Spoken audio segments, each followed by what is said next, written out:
Boa noite, muito bom dia, meu excelentíssimo ouvinte.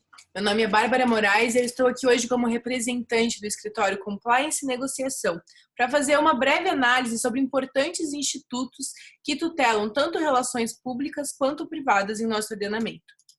Então, sem mais delongas, vou compartilhar minha tela para que possamos enxergar de forma mais didática as discussões que serão aqui realizadas. Eu pretendo não me alongar muito justamente com essas introduções, pois o tempo é curto e a discussão é complexa. Mas justamente vai ser dividido com essas alterações da LINDB, na sequência MP 966, e, por fim, os acordos de não persecução civil e penal. Então, inicialmente, eu sempre gosto de fazer uma breve análise sobre o todo. Né? Então, aqui quando a gente vai falar sobre o controle de atos da administração pública, é muito importante a gente ter claro e sempre, não custa reiterar, que a gente está pensando nesse controle em âmbito administrativo, civil e penal.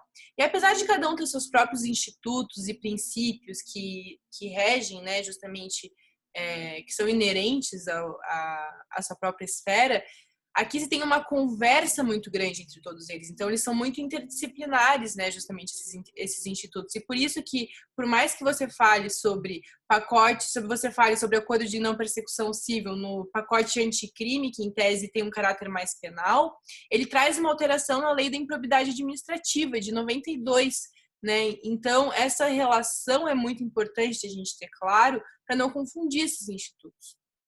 E também reiterar as importantes alterações oriundas da lei de anticorrupção, que é quando você traz o acordo de leniência expressamente previsto, né? Então, todas essas questões, elas estão conversando entre si e é muito importante a gente ter isso claro. Então, quais foram essas inovações da Lei 13.655? E por que, Bárbara, que é tão importante a gente discutir sobre essas questões que interferem no controle de atos da administração pública? Por uma questão muito simples. Há um excesso de penalização e fiscalização e investigação desses atos da administração pública por muitas instituições diferentes. Então, a gente tem que pensar que esse controle ocorre tanto pelo Poder Judiciário, quanto pelo Ministério Público, quanto pela Controladoria, quanto pelo Tribunal de Contas. Então, é muito importante que essa lei ela traz parâmetros mínimos que devem ser observados por todas essas instituições, garantindo, portanto, maior integridade e coerência institucional no controle desses atos. E como que ela faz isso? Ela fala, olha, é importante, de certa forma, a gente se afastar um pouco de valores que são muito abstratos e genéricos e prestar mais atenção nas consequências práticas da decisão. E, principalmente, quais eram as circunstâncias e quais eram as limitações do administrador quando ele tomou aquela decisão.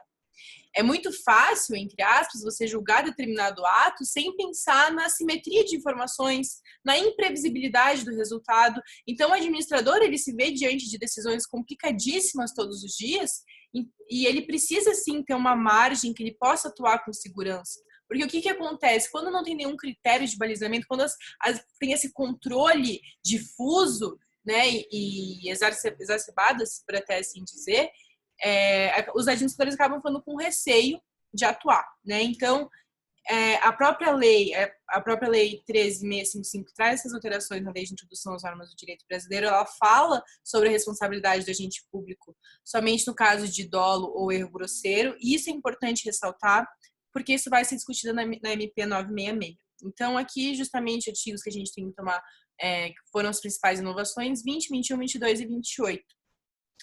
26 também tem alguns. Muitas discussões aqui para esse curto período. Então, os avanços justamente traz maior segurança, previsibilidade jurídica. Os retrocessos, ao nosso ver, não há nenhum muito forte. Algumas pessoas indicam lacunas que a lei deixou e que foram, de certa forma, tentaram ser preenchidas pela MP 966.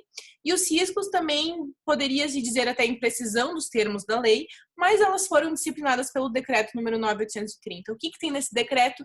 Definições sobre os institutos que foram delineados, sobre as normas, sobre os artigos que vieram na LINDB. É isso que fala esse decreto. Dando sequência, então, quais foram as inovações da MP 966? Olha, sinceramente, quase nenhuma. Muitos autores, inclusive, acreditam que ela nem precisava ter sido editada, porque tudo que ela fala já estava previsto na Lei 13.566. Então, aqui a gente tem uma discussão muito grande. Por quê? porque se acredita que a MP seria inconstitucional por ferir a questão de responsabilidade civil e administrativa prevista no artigo 37 da Constituição, ao também exigir que precisaria necessariamente ter erro grosseiro para poder verificar um ato de improbidade administrativa. Eu peço até, enfim, nessa questão do tempo, são muitos assuntos e muitas delineações. Essa aqui é muito difícil, parece que vai deixar passar algo, mas eu vou tentar ser objetiva e direta, enfim. Então, aqui, essa discussão foi muito densa, mas, inclusive, é importante ressaltar que Marçal Justem Filho, importante jurista na área administrativa, entende que a MP não é inconstitucional, muito pelo contrário, ela justamente preenche certas lacunas que estavam na LINDB, porque ela traz maiores critérios e define expressamente o que é esse erro grosseiro, e também aponta, isso foi muito questionado nas ADIs, né, nas ações diretas de inconstitucionalidade, que questionaram a medida, que essa questão de você dizer que o mero nexo de causalidade entre a conduta e o resultado não implicaria na responsabilização. Então, todas essas discussões sobre a responsabilização que estão vinculadas à MP 966 foram muito questionadas. Mas, de certa forma, elas já estavam previstas em nosso ordenamento em uma medida ou outra, e elas simplesmente quiseram trazer mais... de certa forma, mais previsibilidade, de maneira mais expressa que tal responsabilização se refere ao Covid. Há também questões que envolvem justamente essa opinião técnica, de que forma que ela poderia interferir ou não na responsabilização do agente, né? Então, isso foi justamente uma das conclusões do STF, que estabeleceu critérios e parâmetros mais específicos para poder verificar esse erro grosseiro ou essa questão de onde que teria um problema na opinião técnica que foi utilizada pelo administrador quando tomou aquela decisão. E justamente os avanços, isso aqui, de novo, muito contraditório, depende sobre qual ótica você está analisando, traz maior previsibilidade ao agente. Os retrocessos, justamente esses que eu já delineei, que são exaustivamente elencados em todas as 6 ADIs que foram julgadas em conjunto, né, de relatoria do eminente ministro Luiz Roberto Barroso. Os riscos, justamente, que a MP ela legitimaria esses atos de corrupção, mas, de novo, algo que o Barroso afirma, e eu reitero, um ato de improbidade, ele é o mesmo antes ou depois da pandemia. Os critérios para sua verificação são os mesmos. Então, de fato, é muito difícil você defender que isso permitiria maior corrupção, considerando que ainda seguem os mesmos parâmetros, independente da MP. Passando já à conclusão, né, justamente sobre os acordos. Os acordos é um assunto complexo. Por quê? Porque eles não foram introduzidos com o pacote anticrime. Muito pelo contrário. Inclusive, eles foram introduzidos com a lei anticorrupção, né? Quando a gente pensa no acordo de não persecução civil. Por quê? Porque ele é muito próximo em certas questões com o acordo de leniência, que foi previsto pela lei anticorrupção.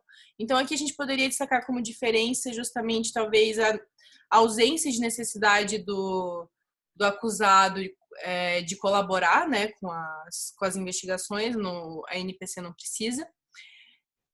E também temos uma crescente tendência de flexibilização do artigo 19 da lei de improbidade administrativa, que não permitia a realização de acordos nesse caso.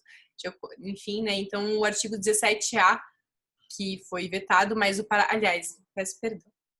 O parágrafo 1º do artigo 17 é que traz a previsão do NPC na lei de improbidade, que foi introduzido pelo pacote anticrime em 2017.